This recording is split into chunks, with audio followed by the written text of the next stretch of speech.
Bulletin में मैं हूं आपके साथ अवंतिका श्रीवास्तव। सबसे पहले बात करेंगे आज की सबसे बड़ी खबर की। सुप्रीम कोर्ट ने आज उद्धव बनाम शिंदे की शिवसेना का मामला, इसको लेकर सुनवाई की 7 जजों की बेंच को सौंप दिया गया है।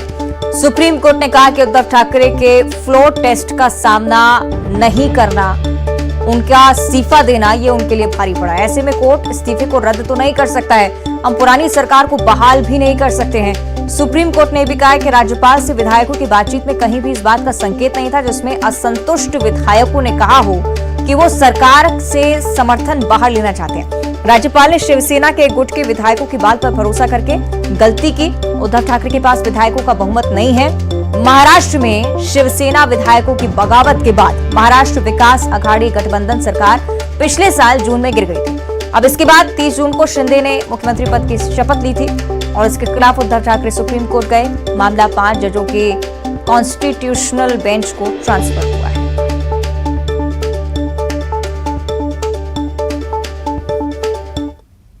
फैसला है, सरकार चलती रहेगी। स्पीकर के अधिकारों को सुप्रीम कोर्ट ने स्वीकृति दी है और ये कहा है कि गवर्नर के जो फैसले थे वो उचित नहीं थे, क्योंकि गवर्नर के सामने कोई ऐसा ऑब्जेक्टिव मटेरियल नहीं था जिसकी बुनियाद पर वो अपने अधिकार को इस्तेमाल कर सकते और फ्लोर टेस्ट की बात करते।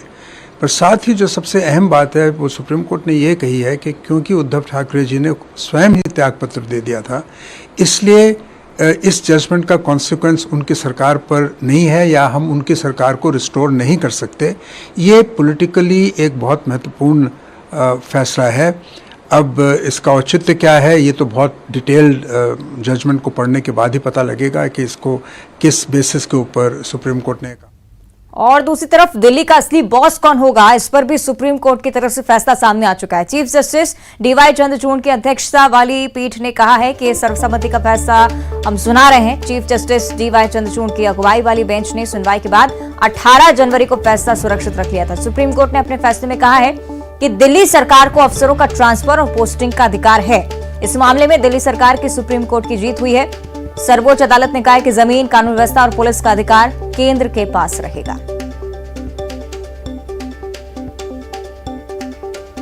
और पंजाब की अब चर्चा करेंगे, जहां अमृतसर में गुरुवार को गोल्डन टेंपल के पास एक और धमाका हुआ जिससे लोगों में अब दहशत का माहौल है। गोल्डन टेंपल के पास एक के बाद एक ये तीसरा धमाका।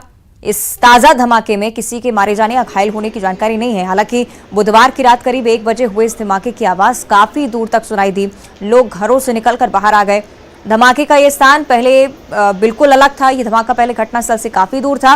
पंजाब पुलिस के डीजीपी ने बताया कि धमाकों को लेकर 5 लोगों को फिलहाल गिरफ्तार किया गया है। अब तक हुए 3 धमाके कम तीव्रता के थे। इन तीनों धमाकों की गुत्थी को सुलझा लिया गया है। ਜਿਹੜਾ ਐਕਸਪਲੋਸਿਵ ਸੀਗਾ, ਇਹ ਜਿਹੜਾ ਲੋ ਗ੍ਰੇਡ, ਜਿਵੇਂ ਸਾਡੀ ਫੋਰੈਂਸਿਕ ਐਨਾਲਿਸਿਸ ਦੇ ਵਿੱਚ ਵੀ ਆਇਆ ਸੀਗਾ ਕਿ ਲੋ ਗ੍ਰੇਡ ਐਕਸਪਲੋਸਿਵ ਸੀ। Chlorides and bromides mixed with mixture of sulphur, ਜਿਹੜਾ ਪੋਟਾਸ਼ ਜਿਸ ਨੂੰ ਕੋਲੋਕੋਲੀ ਕਿਹਾ ਜਾਂਦਾ ਹੈ, ਤੇ ਅਨਗੜ ਤੋਂ ਸੋਰਸ ਕੀਤਾ ਗਿਆ ਸੀਗਾ ਕਿ ਆਜ਼ਾਦਵੀਰ ਨੇ ਧਰਮਿੰਦਰ ਤੋਂ ਪ੍ਰੋਕਿਓਰ ਕੀਤਾ ਸੀਗਾ। ਧਰਮਿੰਦਰ ਨੂੰ ਅੱਗੇ ਹਰਜੀਤ ਸਿੰਘ ਨੇ ਦਿੱਤਾ ਸੀ। ਹਰਜੀਤ ਸਿੰਘ ਨੇ ਸਾਹਿਬ ਸਿੰਘ ਸਾਬਾ ਜਿਹੜਾ ਸਪਲਾयर ਸੀਗਾ ਉਸ ਤੋਂ ਲਿਆ ਸੀਗਾ ਜੀ। ਸੋ आगे बढ़ते हैं भोपाल से अगली बड़ी खबर, जहां राज्य सरकार के ब्रांड एम्बेसडर अब मेघा परमार नहीं होंगी। ये जानकारी साझा की गई है। पर्वतारोही मेघा परमार को ब्रांड एम्बेसडर बनाया गया था, लेकिन अब उन्हें हटा दिया गया है। महिला एवं बाल विकास विभाग ने इसके लिए आदेश जारी कर दिए। मेघा परमार नारी सम्मान योजना के कार्यक्रम में कांग्रेस ज्वाइन करते हुए नजर आई थी और इस वजह से ये बड़ा फैसला, अब मध्य प्रदेश सरकार की ब्रांड एम्बेसडर वो नहीं होंगी।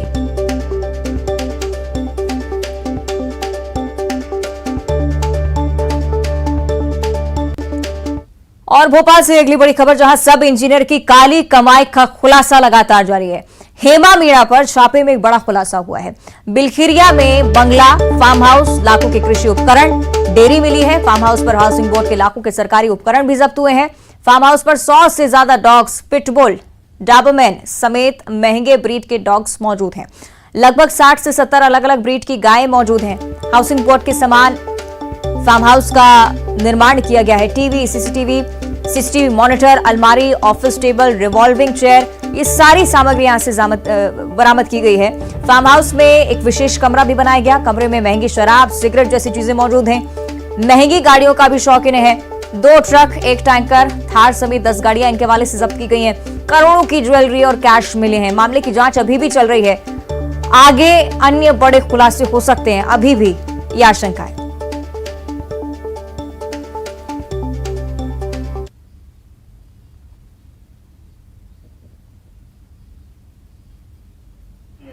तो इस कार्रवाई से जुड़ी हुई 3 तस्वीरें हम आपको दिखा रहे हैं। जो कुछ बरामद किया गया है छापामार कार्रवाई में, उसकी तस्वीर फिलहाल आपकी टीवी स्क्रीन पर।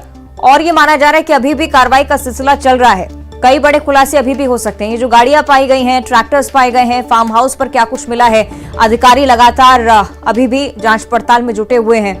यानी कि अंदाजा नहीं लगा सकते थे कितना सब एक सब इंजीनियर के पास मिल सकता है, लेकिन एक बार जब काली कमाई का खुलासा हुआ तो ये सिलसिला लगातार बढ़ता हुआ, अभी भी इस पर रोक नहीं, अभी भी कई अपडेट सामने आ सकते हैं। इसे लेकर हम ज्यादा जानकारी ले लेते हैं। सहयोगी जितेंद्र शर्मा भोपाल से हमारे साथ लाइव जुड़ रहे हैं। जितेंद्र, अभी तक जितने खुलासे हुए हैं निश्चित तौर पर चौंका दिया है सबको, क्या कुछ अपडेट, क्या कुछ आगे हो सकता है? देखिए, अगर बात करें तो अभी हम मौजूद हैं बिलखरिया के फार्म हाउस के ठीक बाहर। आप देख सकते हैं यहाँ पर बाहर तो पुलिस का पहरा है, मगर अंदर अगर आप जाते हो तो 1.5 एकड़ में ये पूरा फार्म हाउस फैला हुआ है, जहाँ पर 3 हिस्से हैं। पहले हिस्से में लग्जरी लाइफ जीने के सामान है, जहाँ पर अगर बात करें तो 30 लाख की टीवी है, एक रूम में पैटी पैक रखी है। इसके अलावा एक हाई प्रोफाइल पूरा यूनिट लगी हुई है, जहाँ पर से मॉनिटरिंग की जाती है, सीसीटीवी कैमरे, अलग अलग चीजें हैं। और इसके अलावा कई सारी चीजें, अलग अलग वैरायटी की गाय है, गौ पालन किया जाता है, विदेशी नस्ल की गाय है, बाहर की जो मशीनें हैं जो विदेश से बुलाई गई हैं, उन मशीनों से खेती का काम किया जाता है। तीसरी बात, अंदर 100 से ज्यादा ऐसे कमरे बनाए गए, केज बनाए गए हैं, कटघरे बनाए गए हैं, जिनमें विदेशी नस्ल के कुत्ते पाले गए हैं। इन कुत्तों का क्या यूज है ये भी नहीं पता है, मगर कह सकते हैं अंदर जो है टीवी, फ्रिज, वॉशिंग मशीन सब महंगी। 30 लाख की तो टीवी है, फ्रिज बहुत बड़ा है, पूरा कंप्यूटराइज एक सिस्टम बनाया गया है, यहाँ पर सीसीटीवी कैमरा से नजर रखी जा सकती है। पूरा सोलर रूफ बनाया गया है। उसके अलावा कई अभी चीजों का निर्माण किया जाता है। महंगी शराब का जखीरा अंदर बरामद है, अभी कैश उगलना बाकी है, नगद भी मिला है। इसके अलावा गोल्ड, तो कह सकते हैं ये हेमा मीणा जो है ये सिर्फ एक मोहरा है, मगर इसके बड़े बड़े जो चीज हैं अभी वजीर और इसके अलावा कह सकते हैं राजा निकल के सामने आना बाकी है। क्योंकि हाउसिंग कॉर्पोरेशन में अगर बात करें तो सीएम राज स्कूल को लेकर भी यहाँ पर अनुमति दी जाती थी, तो कैसे ठेकेदारों से पैसा वसूला जाता था, कैसे लोगों से पैसा वसूला जाता था, उस काली कमाई का ये गढ़ बन चुका है। ये बिलखरिया में अकेला है, मगर बात करें तो विदिशा और रायसेन में भी इस तरह की छापेमार कार्रवाई की जा रही है, तीनों जगह पर।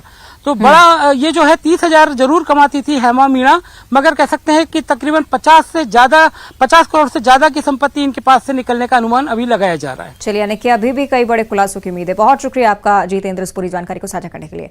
आगे बढ़ते हैं, इंदौर से अगली बड़ी खबर है, जहां जमीन कारोबारी सुरेंद्र संघवी के घर पर ईडी ने दबिश दी है। कांग्रेस नेता पंकज संघवी के भाई हैं सुरेंद्र संघवी, जमीन घोटाले के आरोप में दबिश दी गई। इंदौर स्थित निवास पर ईडी का छापा पड़ा है। सुरेंद्र संघवी और उनके पुत्र प्रतीक संघवी ने जमीन के एक मामले में हाईकोर्ट से अग्रिम जमानत की कार्रवाई करवाई थी और इसे लेकर करीब 1.5 दर्जन अफसर संघवी के ठिकानों पर मौजूद हैं। कनाडिया इलाके में स्थित प्रगति विहार में आवास है और इस आवास पर कार्रवाई लगातार चल रही है। सुबह 7 बजे ईडी की टीम यहां पर पहुंची और अब ईडी जांच में कई बड़े खुलासों की उम्मीद जाहिर कर रही है। सही, विकास चौहान इस पर हमें ज्यादा अपडेट देंगे। विकास, क्या कुछ खुलासा अभी तक और आगे क्या जानकारी आ सकती है सामने?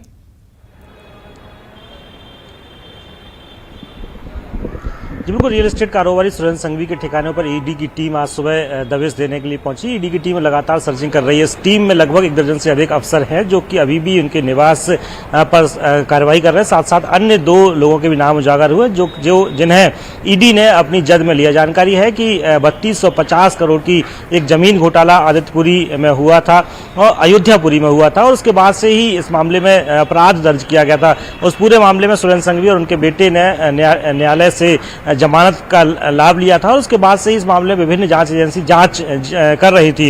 इस दौरान मनी लॉन्ड्रिंग के कुछ तथ्य निकलकर सामने आए। उसी सबूतों के आधार पर इस मामले में ईडी ने भी अब अपनी जांच शुरू की है और ईडी के पास जब पर्याप्त सबूत और तथ्य साक्ष्य जब प्राप्त हुए थे, उसके बाद आज सुबह ईडी के लगभग 1 दर्जन अफसर सुरेंद्र संघवी के घर पर पहुंचे, जहां पर लगातार कार्यवाही की जा रही है। हालांकि जानकारी है कि 12 से अधिक अफसर इस जांच टीम में शामिल हैं और ये भी कयास लगाए जा रहे हैं कि ये जांच काफी लंबे समय तक चलेगी। बहरहाल जांच पूरी होने के बाद ही स्थिति स्पष्ट होगी कि आखिर किन किन तथ्यों का इसमें खुलासा हुआ है, लेकिन ये तय माना जा रहा है कि जांच जब पूरी हो जाएगी तो उसके बाद कई बड़े और अहम खुलासे हो सकते हैं। चलिए देखना होगा आगे क्या कुछ होता है। बहुत शुक्रिया आपका विकास जानकारी के लिए। और अब बात करेंगे कुछ राजनीतिक खबरों की। चुनावी साल में कांग्रेस हिंदुत्व की राह पर चलने के लिए धर्म रक्षा यात्रा निकालने जा रही है। मध्य प्रदेश कांग्रेस मंदिर पुजारी प्रकोष्ठ ने धर्म रक्षा यात्रा का आयोजन किया है। इंदौर में 13 मई को शहर में करीब 20 किलोमीटर की यात्रा निकाली जाएगी। यात्रा में कांग्रेस के झंडे के अलावा भगवा झंडा भी नजर आएगा। इस दौरान मठ मंदिरों की स्वायत्तता को खत्म किए जाने की मांग कांग्रेस की तरफ से उठाई जाएगी। और कांग्रेस की इसी धर्म रक्षा यात्रा को लेकर गृह मंत्री नरोत्तम मिश्रा की तरफ से बयान सामने आया है। गृह मंत्री ने कहा है कि ये अच्छे दिनों के संकेत हैं कि कांग्रेस भगवामय हो गई है। कांग्रेस की तरफ से हनुमान चालीसा का पाठ किया जा रहा है। चुनावी मौसम में कांग्रेस को भगवान याद आ जाते हैं। चुनाव आते ही कांग्रेस के नेता टीका टोपी लगाते हैं। अच्छे दिन क्या चाहिए आपको, वैसे बताओ। कांग्रेस भगवामय हो रही है, कार्यालय भगवामय हो रहा है, हनुमान चालीसा कांग्रेस पढ़ रही है।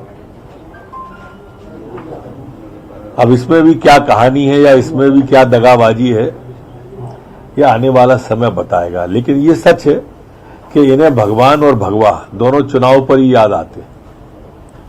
न तो चुनाव के पहले कभी इनको भगवा याद आता है, न चुनाव के बाद भगवा याद आता है। ये इनके नेता भी चुनाव पर ही टोपी, टीका, जनेऊ जो भी लगाते हैं चुनाव पर ही लगाते हैं।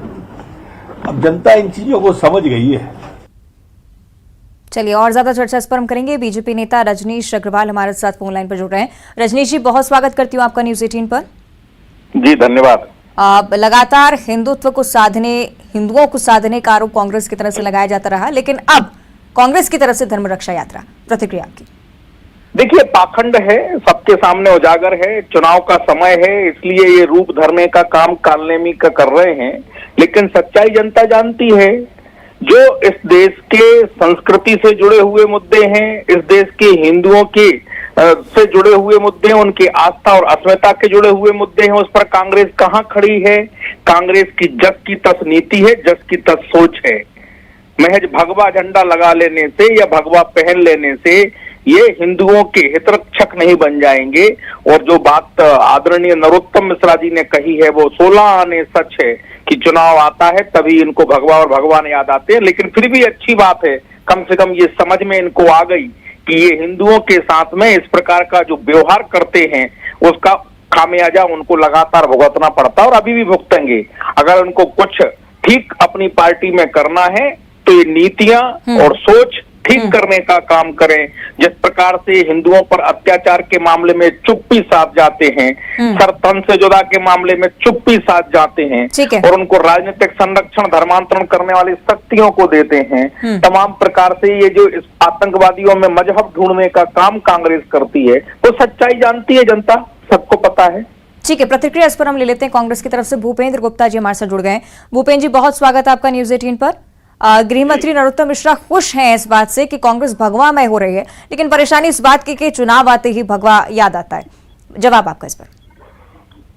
चुनाव होते ही और चुनाव के पास आते ही ये भारतीय जनता पार्टी इसे धंधे के रूप में करती है। कांग्रेस तो हमेशा भगवान को याद करती है, बहुत हिंदू मानती है अपने आप को। ये चुनावी हिंदू है और जो है पाखंड करते हैं।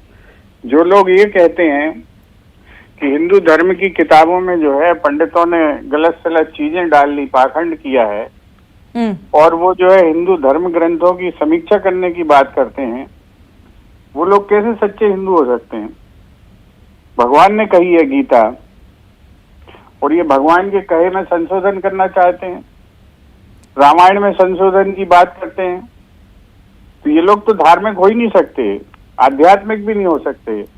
धर्म के नाम पर इन्होंने जो है एक दुकान बना रखी है और धर्म की हानि कर रहे हैं, अपने मनमानी तरीके से धर्म की व्याख्या कर रहे हैं। इसलिए उसको बचाने की जरूरत है।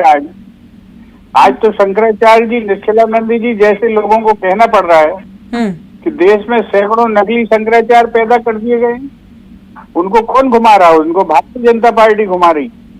ठीक है, जवाब ले लेते हैं रजनीश जी को भी इस पर आपत्ति पड़ रही है। ठीक है, पता यहाँ चलता मध्य प्रदेश के स्कूलों में इतना बड़ा पाखंड बिल्कुल आप चुप करेंगे तो जवाब दे देंगे हम। मध्य प्रदेश के स्कूलों में ठीक है, गीता भूपेंद्र जी, जिसका जवाब उल्लेख ले लेते हैं। कर रहे थे, गीता पढ़ाई जाती है तो कांग्रेस के पेट में दर्द होता है। हाई कोर्ट और सुप्रीम कोर्ट कहता है नहीं, गीता पढ़ाई जाने में कोई दिक्कत नहीं, इसमें कहीं कोई सांप्रदायिक सद्भाव बिगड़ने वाला नहीं।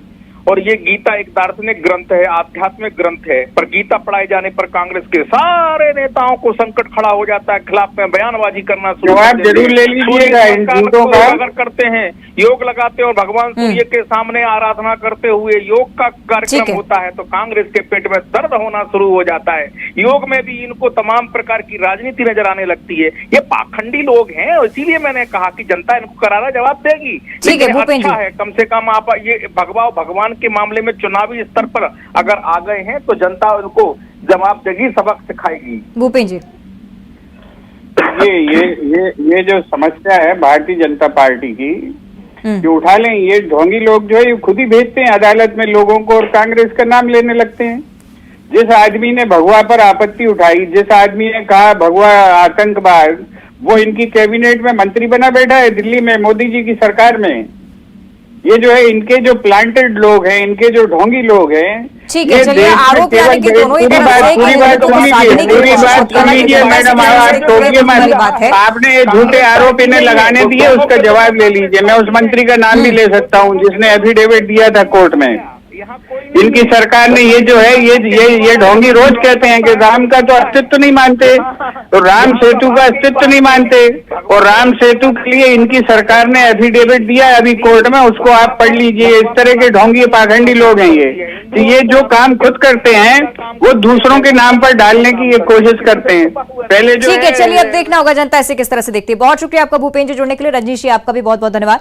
आगे बढ़ते हैं, राजनांदगांव से अगली बड़ी खबर मिल रही है, जहां सीएम फेस को लेकर स्वास्थ्य मंत्री टीएस सिंहदेव का बड़ा बयान सामने आया है। विधानसभा चुनाव में भूपेश बघेल मुख्यमंत्री का चेहरा होंगे, टीएस सिंहदेव की तरफ से कहा गया है। निजी कार्यक्रम में शामिल होने के लिए टीएस सिंहदेव यहां पर पहुंचे थे और मीडिया ने जैसे ही सीएम फेस की बात कही, उनकी तरफ से कहा गया कि सीएम भूपेश बघेल ही मुख्यमंत्री का चेहरा होंगे। हमारे मुख्यमंत्री हैं, आमतौर पे मुख्यमंत्री, पीसीसी प्रेसिडेंट, जो सदन के नेता हैं और जो पार्टी के अध्यक्ष रहते हैं, ये आगे नाम इनके रहते हैं। अभी कर्नाटक में भी आपने देखा कि नाम की घोषणा नहीं हो पाई, वहां सिद्धारमैया जी की और शिव कुमार जी का नाम प्रचलन में है, एक आध नाम और भी है। यहाँ की स्थिति भिन्न है कि वो मुख्यमंत्री हैं, तो आगे के दावेदार रहेंगे चेहरे के रूप में जो मुख्यमंत्री होता है, वरना पार्टी उनको मुख्यमंत्री नहीं रखेगी। काम ठीक कर रहे हैं ये मान के तो पार्टी ने उनको मुख्यमंत्री बनाया है और बना के रखा है, तो जो काम ठीक कर रहे हैं तो स्वाभाविक है चेहरा मुख्यमंत्री का रहेगा। आज भूपेश हैं तो भूपेश भाई चेहरा दिखेंगे। और राजनांदगांव से अगली बड़ी खबर, छन्नी साहू मामले पर भी टीएस सिंहदेव की तरफ से बयान सामने आया है। लगता है भ्रष्टाचार अब धीरे धीरे शिष्टाचार हो रहा है। टीएस सिंहदेव ने कहा है जिस समाज में हम रह रहे हैं उसमें ये बात नई नहीं है, लगातार इसका बढ़ना चिंताजनक है। में हम लोग रह रहे हैं, दुर्भाग्य से धीरे धीरे धीरे, जिसे आप भ्रष्टाचार कह रहे हैं, कभी कभी लगता है कि शिष्टाचार तो नहीं हो गया। एक गिरावट आई है, बड़ी गिरावट आई है। कुछ चीजें हैं समाज में सदियों से होती आई हैं, कुछ ये बात नहीं है कि नया अभी कुछ हो गया है, लेकिन पैमाना उसका अगर बढ़ते हुए दिखता है, बहुत बेकाबू दिखता है, तो फिर तकलीफ होती है, दुख होता है कि जिस समाज में हम लोग रह रहे हैं उसमें अनियंत्रित बातें हो जा रही हैं, वो नहीं होना चाहिए। बिलासपुर दौरे पर है मुख्यमंत्री भूपेश बघेल। इस दौरान बेलटुकरी में कपड़ा सिलाई यूनिट का निरीक्षण उन्होंने किया। स्व सहायता समूह की महिलाओं से भी मुख्यमंत्री ने बातचीत की है। इधर समूह की महिलाओं ने मुख्यमंत्री भूपेश बघेल को सिलाई यूनिट से आर्थिक स्थिति मजबूत हुई है, इस बारे में जानकारी दी है। मुलाकात की तस्वीरें भी आपको दिखा रहे हैं। स्व सहायता समूह की महिलाएं जानकारी देती किस तरह से रोजगार उनके लिए लाभान्वित करने वाला है। ग्वालियर से अगली बड़ी खबर, जहां कांग्रेस के हनुमान भक्ति पर पूर्व मंत्री इमरती देवी ने तंज कसाया। हनुमान जी की पूजा मैं भी करती हूं, हनुमान जी राजनीति में कहां से आ गए, इमरती देवी की तरफ से कहा जा रहा है। कमलनाथ हनुमान भक्त हैं, तभी तो उनकी बनी बनाई सरकार गिर गई।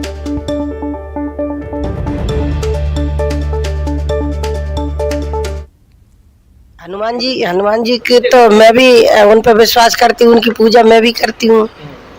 हनुमान जी एक भगवान है, सब आप लोग भी करते हो, सब करते हो। में क्या ये हनुमान जी राजनीति में कहाँ से आ गए?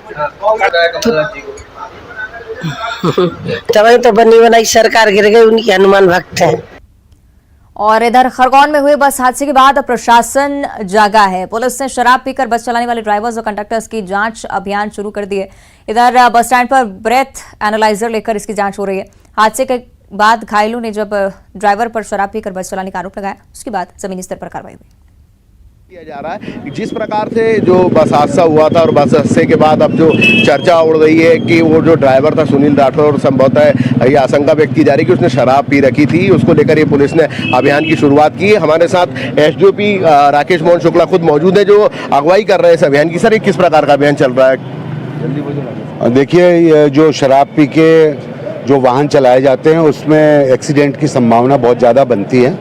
तो हमारे पुलिस अधीक्षक श्री धर्मवीर सिंह साहब द्वारा ये पूरे ज़िले में ये ड्राइव चलाई गई है। सभी बस स्टैंडों पे पुलिस अधिकारी ब्रेथ एनालाइजर से टेस्ट कर रहे हैं और यदि टेस्ट में किसी का पॉजिटिव आता है तो हम ब्लड सैंपल लेंगे और फिर ड्राइवर और मालिक दोनों के ऊपर हम सख्त कार्रवाई करेंगे। ड्राइवर के शराब पीने की आशंका व्यक्त की जा रही? नहीं, कुछ जो जख्मी हैं उन्होंने ये आशंका व्यक्त की थी कि वो शराब के नशे में था जो चालक था, तो हमने उसका ब्लड सैंपल लेकर। और बुलेटिन में फिलहाल इतना ही। देखते रहिए न्यूज़ 18।